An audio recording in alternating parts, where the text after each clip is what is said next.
Marcel Boldú es el más grande fotógrafo de gastronomía comercial en Miami y uno de los más relevantes en los Estados Unidos. Marcel es un entrañable amigo, un profesional de quitarse el sombrero y un gran colaborador de éxito. Un colaborador de múltiples marcas que hemos desarrollado en Yasto. En su rubro, Marcel es una de las figuras a seguir cuando se trata de innovación y atención al detalle. Vino de su natal Venezuela a Miami después de ser el fotógrafo más importante de su país, a comenzar de nuevo, desde ceros, después de dejarlo todo, consiguiendo nuevamente el éxito profesional y el reconocimiento, esta vez a una escala internacional. Hoy Marcel nos cuenta su historia, una historia de resiliencia, de que siempre se puede empezar de nuevo y triunfar de nuevo. Hoy con nosotros, el gran Marcel Boldú. Buenos días, bienvenidos a The Brand Boss. Bueno, hoy estamos aquí con un súper invitado que hace rato quería entrevistar, Marcel Boldú, uno de los mejores fotógrafos de Miami y beyond, más allá de Miami. Tiene muchas especializaciones, pero últimamente Marcel se ha enfocado en el tema de la fotografía gastronómica y hemos compartido mucho y trabajado por los últimos 8 años. Así que Marcel, bienvenido a The Brand Boss, qué gusto tenerte aquí. Bueno, muchísimas gracias, Jason, gracias por esa introducción y estoy muy contento y para mí es un placer y un privilegio estar aquí con ustedes compartiendo en este escenario tan espectacular. Me encanta lo que estás haciendo, así que bueno, gracias por invitarme. No, muy contentos. Marcel, para entrar en materia, cuéntanos un poquito la historia de el Marcel Boldú detrás de cámaras. ¿Cómo fue tu vida? ¿Cómo terminaste metido en el cuento de la fotografía? Yo sé que tienes una trayectoria grandísima. ¿Cómo ha sido ese proceso para llegar hasta acá? Bueno, mi historia como Marcel Boldú fuera de la fotografía, bueno, de niño siempre fui un niño muy inquieto, pues, muy inquieto, muy inventor, muy observador, hiperkinético, era un muchacho hiperkinético, era muy audaz, me gustaban, aunque sufro de miedo a las alturas, era muy audaz y en mi casa había un árbol donde me montaba y no pensaba cuando me iba a bajar, pero cuando me montaba lo lograba y cuando llegaba arriba de ahora cómo me bajo. Y nos montábamos también por los muros de las casas, en los techos de la casa, y igual, para montarme nunca tenía miedo, pero para bajarme sí, ¿no? Era como que no pensaba en el momento el temor, pero lo que tenía en mi mente y lo que tenía en mi objetivo lo lograba, pues lo conseguía. Después, ¿cómo hacía?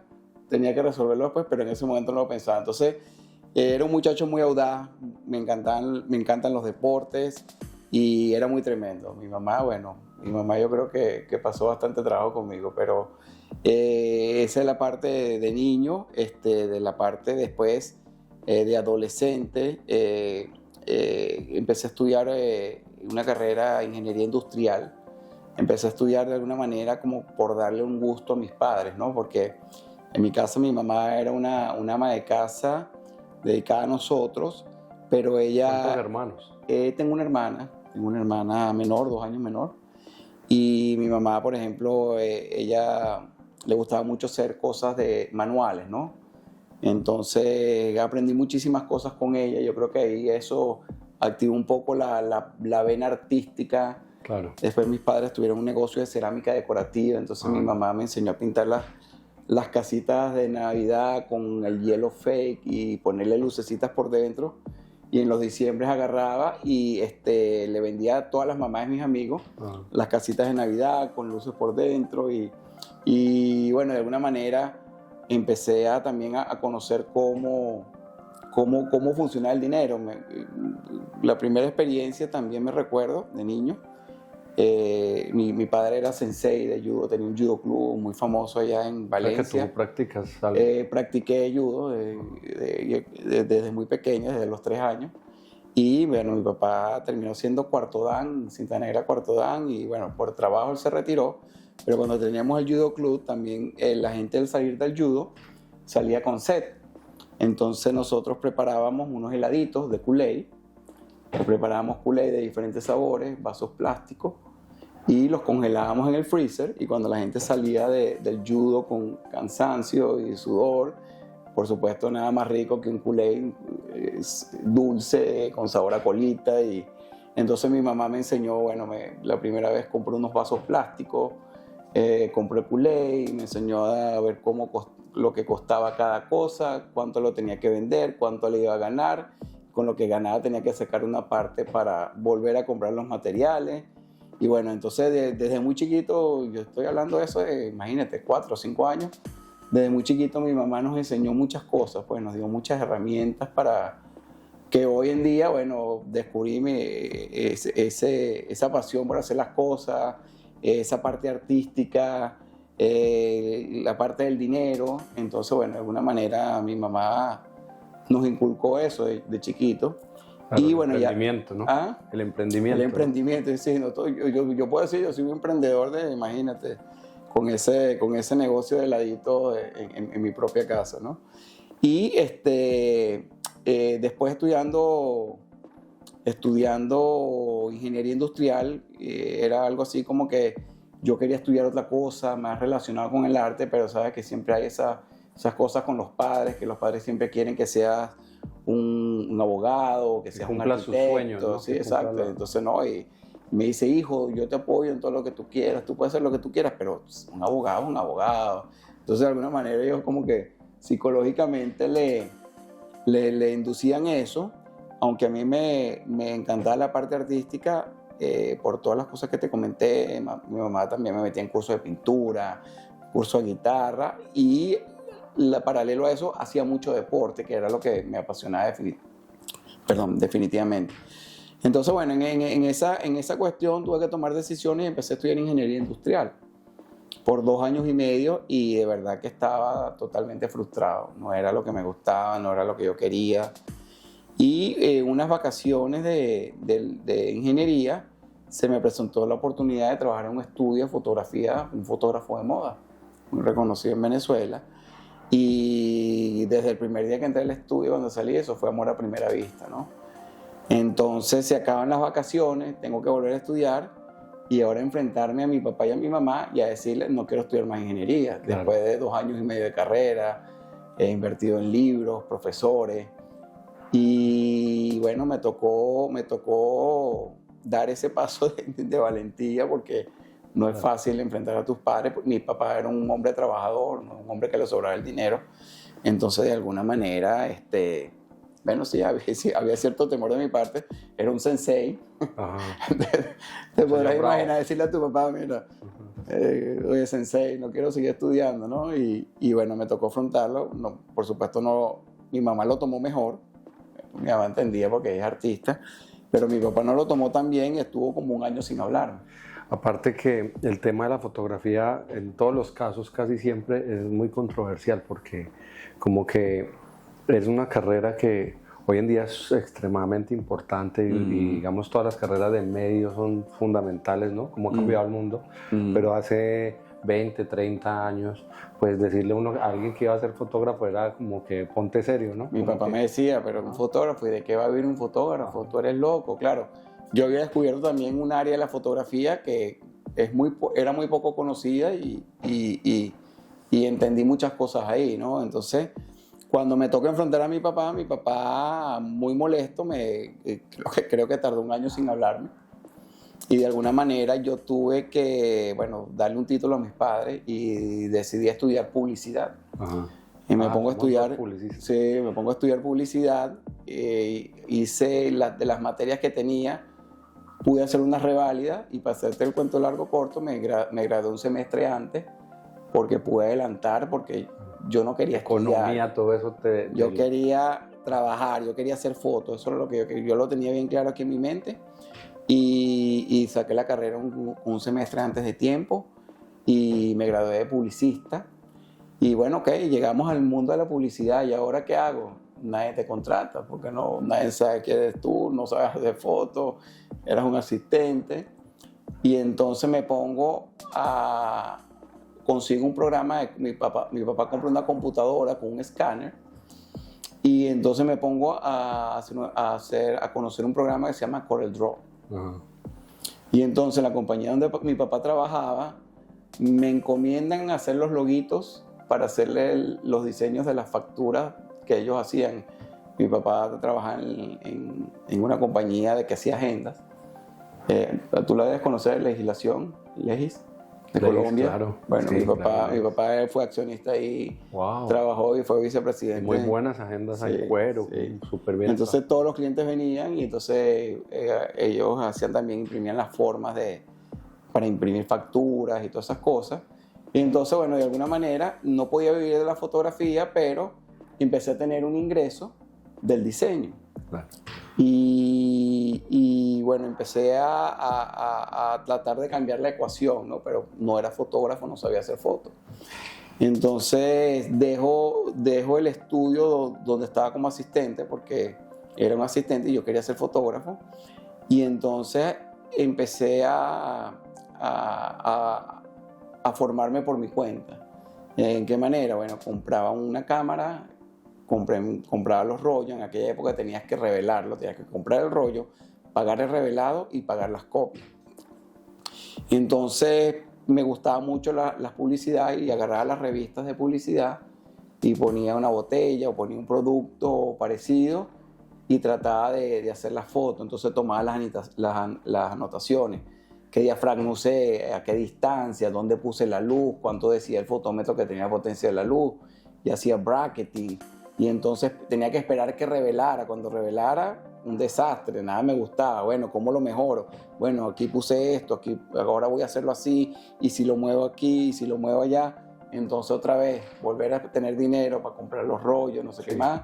Y 3 días que estoy a esperar que se revelara. No es inmediato como ahorita que, uy, está oscuro, voy a aumentar la potencia de la luz, voy a abrir un poquito el diafragma y lo resolvía. Eran como accidentales las mejores fotos, ¿no? Y En tenías ese que periodo. pensar, además, porque en publicidad en aquella época trabajaba en diapositiva y con la diapositiva no era como el negativo o como, que el negativo era como un RAW ahorita, que tú tienes un margen de error y lo puedes arreglar de alguna manera con el revelador, poniéndole más highlight o quitándole los shadows.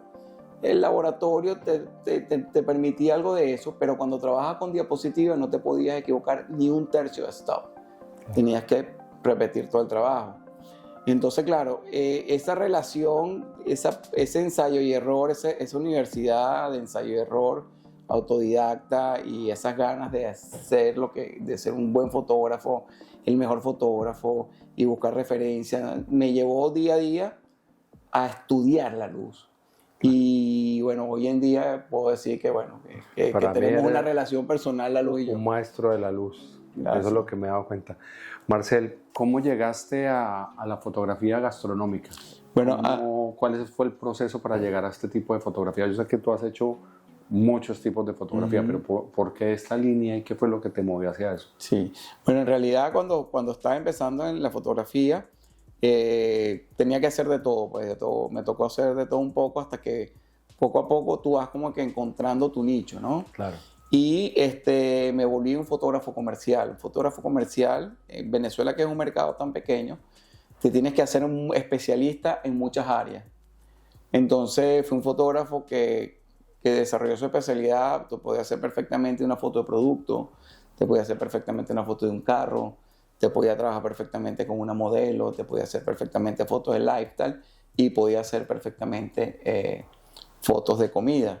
Y en Venezuela tuve la oportunidad de comenzar a trabajar con grandes corporaciones como Cargill o como Empresas Polar, como Nestlé, que trabajan con alimentos. Y entonces hacía muchos trabajos, personas con alimentos, personas consumiendo. Y bueno, poco a poco fui preparando un portafolio. Y bueno, en Venezuela siempre fui un fotógrafo comercial. Claro. Que bueno, pasó todo lo contrario aquí en Miami. Una pregunta es, ¿cómo llega uno a esos clientes? O sea, ¿tú trabajabas en una agencia de publicidad o empezaste? ¿Cómo fue, ya que me hablaste del tema de emprendimiento, cómo llegaste a trabajar con Polar? Porque ahí estamos hablando de la punta de lanza del comercio en Venezuela. ¿Cómo llega uno un cliente de eso? Correcto, mira, yo, como te decía, nadie me conocía, empecé a hacer algunas fotos. Cuando me sentí ya listo para empezar a entrar, digamos, en un nivel más profesional, trabajaba con muchos clientes directos y cuando ya tenía ya un portafolio que yo dije, bueno, yo creo que ya estoy listo, me preparé una carpeta de semicuero así de grande e imprimí mis mejores trabajos ahí. Mis primeras fotos eran impresiones 60 por 40 centímetros, no, 30 por 40 centímetros, sí, eran como un tabloide, una impresión de tabloide. Y entonces cuando llegaba a las agencias, ponía mi carpeta en la mesa, la abría y entonces empezaba como que a mostrarles la foto. Y entonces entré poco a poco, y iba con mi carpetica bajo el brazo todos los Y días. golpeando puertas en todas las agencias. Todos los días he montado, en ese momento no tenía carro, Ajá. y iba en lo que llamamos un carrito por puesto, un bus. Ajá. Entonces iba con mi portafolio, mi morral, como un equeco, pues. Entonces bien arreglado y bueno, llegaba sudado, secarme, y bueno, tocar la puerta, no sé qué más, y bueno, poco a poco. Y se empezaron a abrir llegué a una agencia que trabajaban con empresas Polar, y se me dio la oportunidad de trabajar a través de esa agencia. Y después, bueno, con el tiempo te vas ganando la confianza, se rega la voz, tu nombre se empieza a escuchar, los directores de arte, los creativos. Ven tu dedicación, ¿no? Empiezan a ver algo en ti diferente, empiezan a buscarte, empiezan a proponerte, empiezan a buscarte para trabajar contigo, pues. Y bueno, es un proceso, pues. Claro. A mí me gusta mucho preguntar porque, bueno, cuando la gente ve casos de éxito como el tuyo, lo ven fácil, ¿no? Yo creo que el tema más radical es enseñarle a la generación de ahora que hay que vivir los procesos, ¿no?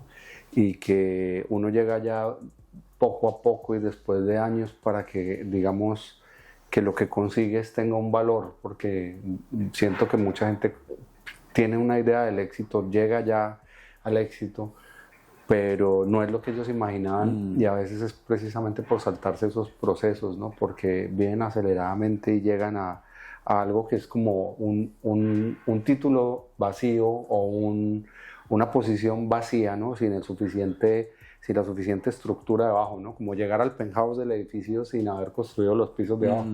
Entonces, cuéntame un poco sobre las dificultades que tuviste que pasar para llegar allá. Y entonces, primero, ¿cuántos años fueron y cuáles han sido los momentos más complicados de tu carrera? Sí, mire, yo creo que hay un número y un número que se repitió aquí en los Estados Unidos, ¿no? Por lo menos tienes que tener 7 años de recibir puertas en la nariz, de recibir 200,000 no. O sea, no puede ser antes, porque en ese transcurrir cometes muchos errores y aprendes de esos errores, claro, que son los que te van a preparar para que cuando te llegue el momento. Entonces, muchas veces también cuando no tienes experiencia y quieres ir, por ejemplo, a una agencia de publicidad, ellos pueden detectar tus debilidades o que no estás listo, y simplemente viendo tu portafolio. Y tú puedes tener muchas ganas, quieres comer el mundo, pero ellos están buscando más que una persona hambrienta. Ellos están buscando un profesional que los entienda, que puedan llegar a reproducir lo que ellos necesitan, lo que el cliente necesitan, y que puedan darte una responsabilidad de un proyecto, porque a diferencia de ir a trabajar que es una responsabilidad, ir a trabajar a un restaurante, no es lo mismo ir a trabajar a un proyecto donde tienes involucrado 15, 20 personas, en presupuestos donde hay mucho dinero de por medio, y se lo vas a dar a una persona que no conoce. Entonces, llegar a ese punto de llegar a una campaña importante, de una agencia te diga, toma este dinero para que quiero que seas tú, yo creo que necesitas muchos años, pues, en el camino de pulirte, en esos no entiendes, tratar de entender por qué me dijeron que no y buscar la respuesta, ¿no? ¿Qué hice mal? Uy, yo venía preparado, y tratar de descifrar dónde fallaste, qué fue lo que no le gustó. No desanimarte, porque cada que te dicen que no, y cuando tú te sientes preparado, bueno, desanimarte es lo peor que puedes hacer. No, tienes que seguir adelante, seguir esforzándote, y no es fácil, pues, no es fácil, pero es un proceso. Yo creo que cada persona después de los 7 años empieza como que a ver una luz al final del túnel. Entonces el tema es, porque esto es una carrera de resistencia, no de velocidad, como tú lo acabas de decir. Llegas hasta el final de la meta, pero en el viaje no aprendiste. Claro. Entonces es peor, porque la caída puede ser más fuerte. Y cuando tengas una buena oportunidad, si lo haces mal, te va a costar recuperarte y te va a costar ganar la confianza, porque además el medio se entera muy rápido. Claro, es muy cerrado. Cuando yo veo que trabajando juntos todos estos años, que veo que tú siempre estás siendo un poco un mentor para gente joven, que no sé si ves a un Marcel pequeñito ahí en potencia en algunos de los colaboradores tuyos, los asistentes. ¿Tú qué le recomiendas a una persona que está empezando en este mundo? Como que qué pasos tiene que hacer y qué equipo esencial necesita para lanzarse. Mira, mi primera recomendación, práctica, práctica, práctica, práctica, práctica, práctica. Mi segunda, mi tercera, mi cuarta y mi quinta, práctica, práctica, práctica, práctica. No hay una manera de que tú seas un buen fotógrafo si no entiendes lo que estás haciendo, si no lo dominas y si no sabes poner lo que tienes aquí en tu mente, hacerlo realidad. Porque pasa muchas veces eso, ¿no? Cuando tú estás comenzando, tú tienes una idea aquí, ves una referencia de una revista como hacía yo, y cuando hacías la foto, tú pensabas que lo estabas haciendo, pero no se acercan a lo más mínimo. Entonces, la práctica, el equivocarte. Yo, por ejemplo, soy un fotógrafo de autodidacta y mi mejor maestro en este proceso ha sido el error, los happy accidents. Yo he aprendido más de los happy accidents que de cualquier cosa. ¿Qué es un happy accident? Un happy accident es, bueno, yo todas las fotos las he hecho con las dos luces adelante, que es el error número uno que cometen todos los fotógrafos. Claro, para que se vea bien iluminado, ponen eso y se ve todo iluminado, pero se ve todo flat, no tiene volumen, no tiene sombra, se ve muy plano. Pero un día pasa y te tropiezas con la luz y resulta que esa luz no estaba apuntando ahí, sino que estaba apuntando para otro lado. Y disparaste la foto y viste, oye, pero ¿qué pasó aquí? Se ve bonito. O un asistente pasó por atrás y movió otra luz que en vez de estar apuntando allá, o cualquier cosa de esa, o una luz no disparó, tenía 5 luces en el set y una no disparó y no estabas esperando ese resultado porque ya en tu mente tenías algo, pero viste algo diferente que funciona. Entonces, para mí, mientras más practiques, más te vas a equivocar, más te va a llevar a pensar para corregir, para aprender. Y si tienes la suerte de tener un happy accident, va a ser un plus, o sea, va a ser lo máximo, pues. Para mí, mis mejores maestros, los happy accidents. Increíble. Marcel. Y hoy en día, yo sigo aprendiendo de mis happy accidents. Increíble, increíble, ¿no? Es un tema como del tiempo, ¿no? Que es un segundo. ¿Cuál ha sido la dificultad más grande que has tenido que pasar personalmente para llegar? O sea, yo sé que cuando uno tiene una carrera exitosa siempre le toca sacrificar algo. ¿Qué sacrificaste tú para llegar hasta acá? Uy, sacrificar. Yo no creo que yo haya sacrificado nada porque yo tenía dejaste de ir a rumbear, Bueno, sí. Dejaste de amistades, dejaste... Mira, sí, Ajá. Ahora que lo menciono. El éxito siempre es a cambio de algo. Sí. ¿Es a cambio de qué en el caso tuyo? Sí, mira, el primer estudio que monté no duró 6 meses. Aprendí muchísimo, pues. El segundo estudio que monté, me conseguí un fotógrafo de una generación mayor que la mía, que tuve la oportunidad de aprender mucho de él. Fue muy generoso. Y a la vez tuve la oportunidad de alquilarle el estudio y sus equipos. Porque ¿qué pasa? Cuando tú eres fotógrafo comercial, tú no podías llegar con una cámara DSLR 35 milímetros. Claro. Tenías que llegar con una cámara de formato medio o una cámara de gran formato. Hacerla de eso ya. Y hacer diapositiva. Y no podías llegar a hacer fotos en negativo. Para hacer una diapositiva tenías que saber poner la luz, porque si te equivocabas un tercio, se dañaba todo el trabajo. Ahí había un fotógrafo, me acuerdo, las maquilladoras odiaban trabajar con él, porque el fotógrafo tenía una reveladora en su estudio y cada vez que hacía una foto tenías que esperar 1 hora y media que revelara para ver si estaba bien para seguir a la próxima. Entonces, bueno, eran sesiones interminables y bueno, eso es terrible, ¿no? Entonces, no, tú no puedes dejar todo un equipo al cliente esperando a él. Entonces, bueno, tienes que aprender a iluminar y estar seguro. Entonces usabas un Polaroid el Polaroid te daba como un 40% de referencia, entonces tenías que saber interpretarlo. Y después que lo estudiabas, analizabas y pensabas, era que hacías la foto. Pero antes de ese proceso, no como ahorita, disparo, muevo, ajusto, no. Tenía antes de que hacer cada disparo que tú hacías, consumía una foto en tu diapositiva que si tomabas muchas fotos tenías que comprar otro rollo y mermaba tu ganancia.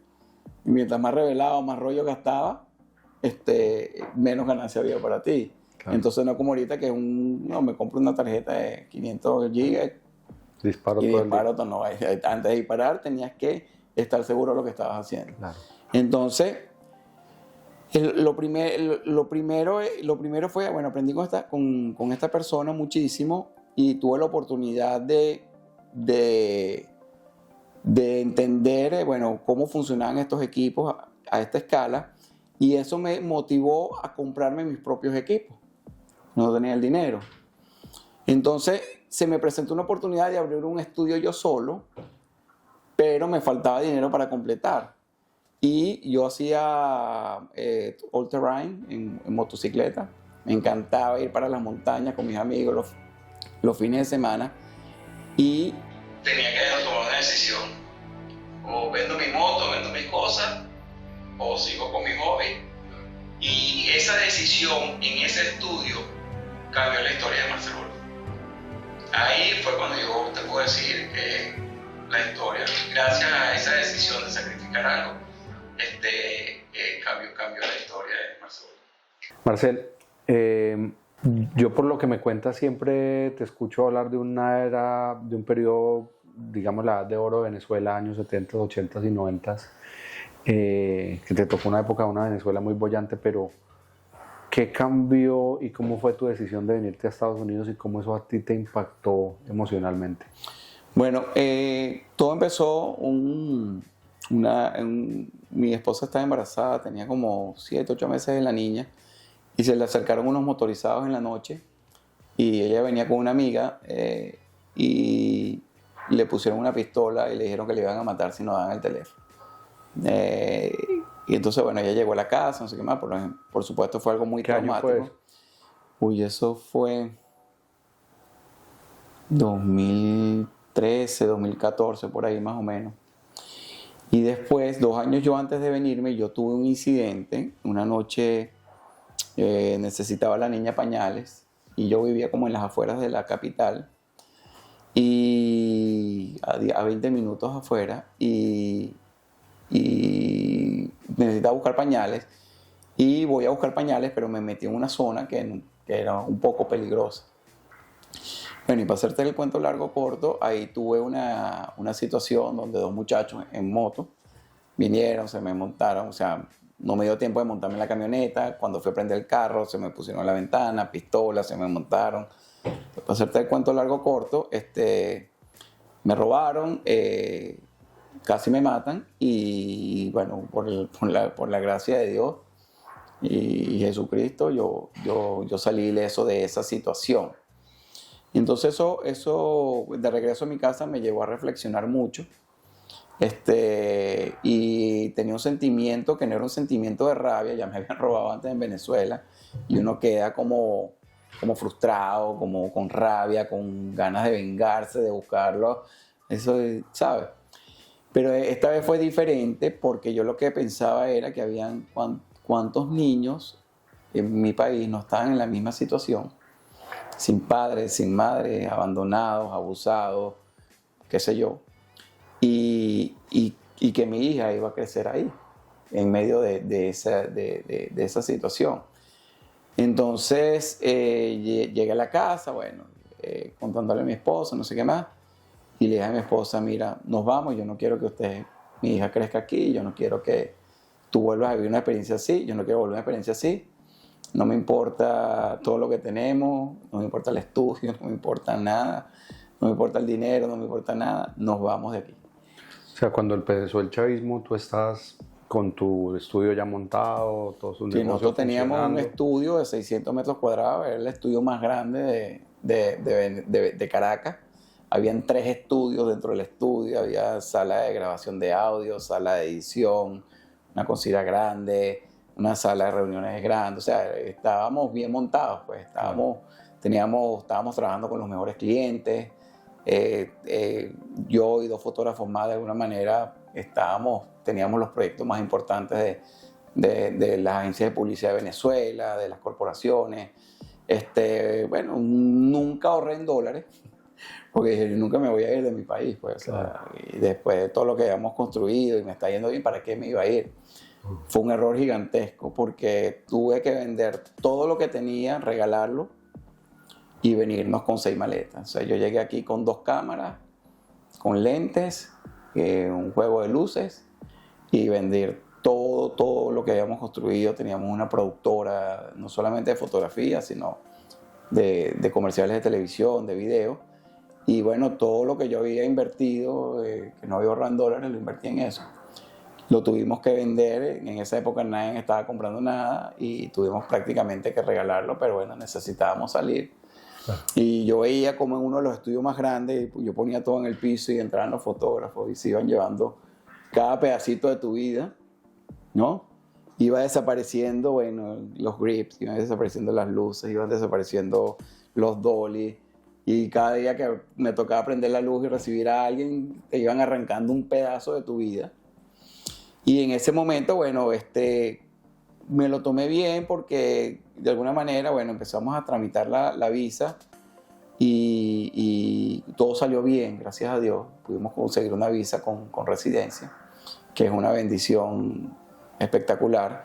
Y entonces, bueno, mi esperanza era de, bueno, Dios, tú abriste las puertas de los Estados Unidos, yo no me voy a preocupar por esto, te entrego todo esto, porque yo sé que así como tú me dijiste esto aquí, si es tu voluntad, tú me vas a dar lo mismo o más en los Estados Unidos. Entonces, bueno, nada, comenzamos ese proceso, nos vinimos para acá y fue un proceso muy duro, Jason, fue un proceso muy... Yo creo que los 2 primeros o 3 primeros años yo entré en una depresión, pero bestial, porque me tocó desaprender para aprender. Y ya tú tenías una vida, ya te tenías tu casa comprada, no tenías deuda, tenías tu carro pago. En Venezuela es muy diferente que aquí. Tenías una vida estable, ya estabas como para recoger y retirarte. Ajá. Y de alguna manera tienes que dejar todo. Tienes que a aprender ahora cómo se hacen las cosas aquí y a desaprender, porque uno de los errores más graves que creo que comete el inmigrante es tratar de aplicar la misma fórmula que le funciona en su país en el nuevo país. Y resulta que tienes que aprender mucho, tienes que aprender de la cultura, de cómo funcionan las cosas.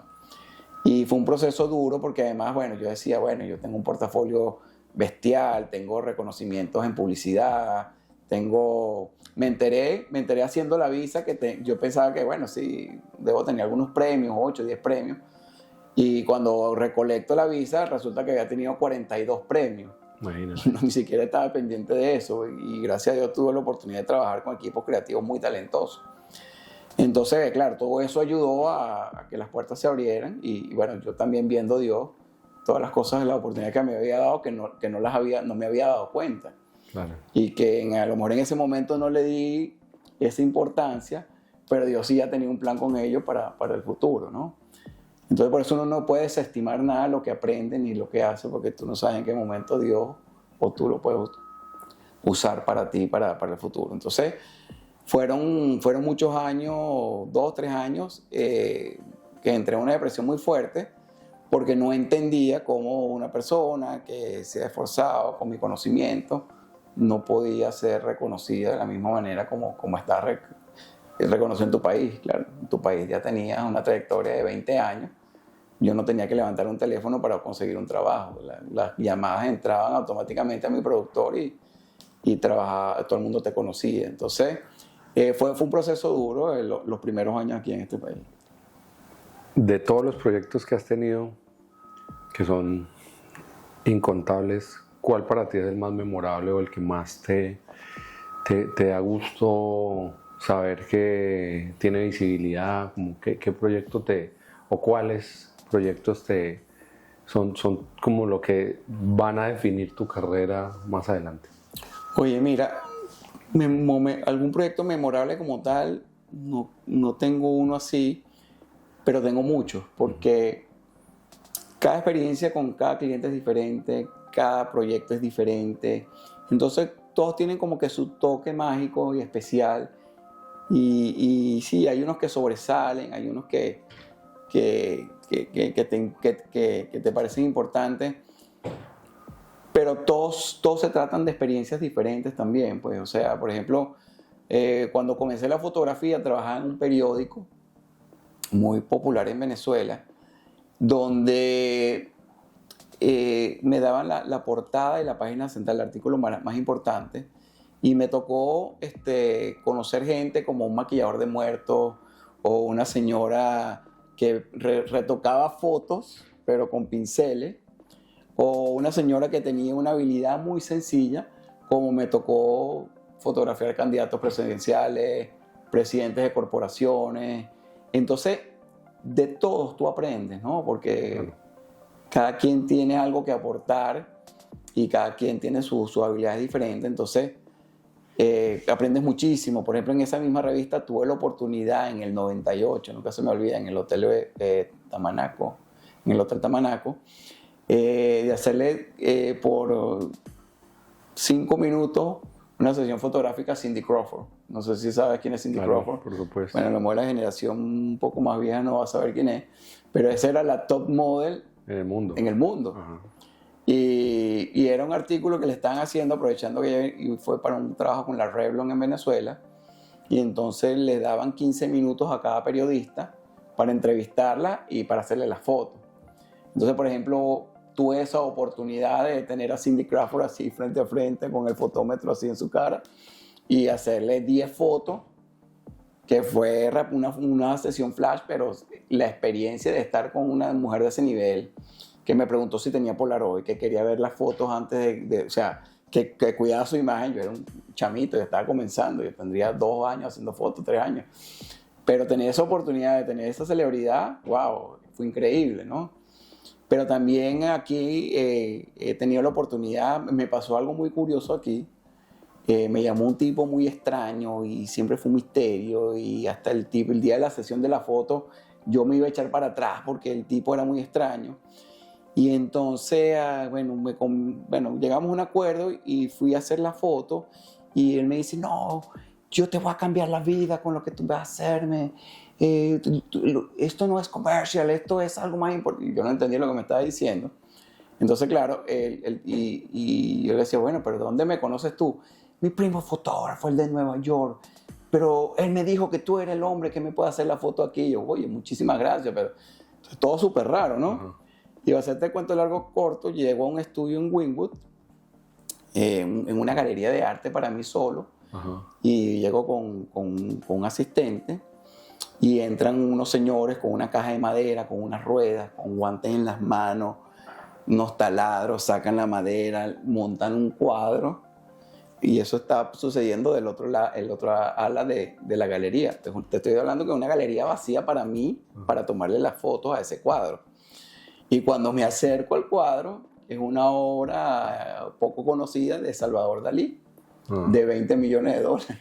Claro. Entonces, te puede pasar cosas tan raras y tan curiosas como esa. Y después, conversando con el tipo, era un personaje, el padrastro era amigo de Walt Disney, y el padrastro él fue el que creó los juegos de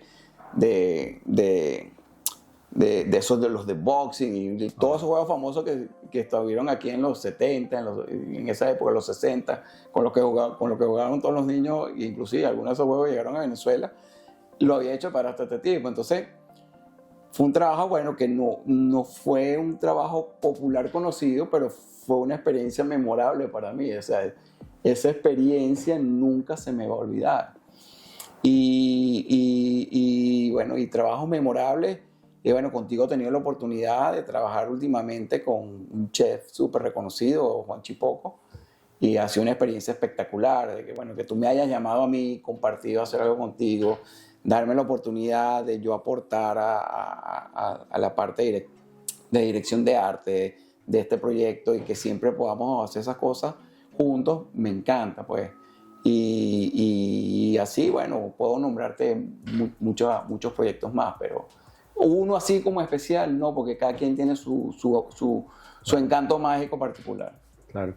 Ya, digamos, con la carrera que tienes, que has hecho tantas fotos, ¿qué crees tú que te falta por hacer? ¿Cuál es el proyecto que todavía no has, o sea, en tu, en tu bucket list, como le llamamos aquí, qué proyecto crees tú o qué marca te gustaría trabajar o hacia dónde te gustaría llevar tu carrera como aspiración comercial? Si me hubieras preguntado eso antes de venirme para acá, yo te diría que tuve la oportunidad y sin sonar como que arrogante, pero en Venezuela tuve oportunidad de hacer todos los proyectos que quise, todos los clientes, Pepsi, Coca-Cola, McDonald's, Burger King, todos los clientes que tú puedas soñar, Gatorade, Oreo, galletas Oreo, los productos de Empresa Polar, los productos de Nestlé, su chocolate famoso, todo lo que tú puedas soñar, yo tuve la oportunidad, gracias a Dios, me dieron la oportunidad de poder lograrlo allá. Ahora estoy en Miami y yo te diría que me gustaría, si me da tiempo y la salud me lo permite y Dios me lo permite, me gustaría volver a experimentar con esas marcas, pero aquí fuera de los Estados Unidos. De las marcas así, digamos, súper reconocidas que me ha tocado trabajar aquí, puedo decirte, bueno, últimamente hicimos un trabajo para Papaya y fue una experiencia espectacular porque añoraba de alguna manera, ¿sabes? Estar en esa presión de las agencias que es un poco diferente a cuando uno trabaja en los restaurantes, que más, no, hay más gente involucrada, gente opinando, entonces tú tienes que estar atento a todos Más los control de marca, ¿no? y es más difícil, pues te genera estrés. Hace poco también hicimos una campaña importantísima con una agencia grande aquí en Miami también, República Havas. Ajá. Pero sí, me gustaría, estoy trabajando en eso, me gustaría, si Dios me lo permite, bueno, poder experimentar trabajar otra vez con Pepsi o con Burger King o con KFC, esas mismas marcas que trabajé allá, pero tener la oportunidad de hacerlo aquí, me encantaría lograrlo. Qué bien, Marcel. Pues bueno, muchísimas gracias por tu tiempo el día de hoy, por contarnos tu vida, tu historia y por acompañarnos aquí en The Brand Boss. Qué éxito la marca Marcel Boldú y poderla compartir con la gente y contarle de qué se trata y de tus procesos, ¿no? Sí. Muchísimas gracias. No, y para mí es un placer, Jason, trabajar con ustedes, que, bueno, para mí Just Branding es la marca más importante, especializada en restaurantes, que de verdad que yo he podido ver aquí en Miami. El trabajo que estás haciendo es increíble, de verdad que me siento honrado de formar parte. Y ahorita que hablas de esos momentos memorables, la primera, el primer trabajo súper importante que tuve aquí en Miami, lo tuve contigo, para la chocolatería de Jorge Caguán. Porque nunca había trabajado, fue la primera vez que tuve la oportunidad de trabajar con una agencia de branding y de marketing tan importante como la tuya. Cuando llegas aquí, empiezas a trabajar con clientes directos, emprendedores que tienen un restaurante pequeño. Y cuando tú me contactaste para trabajar, fue así como que empecé a vivir lo que quiero, pues.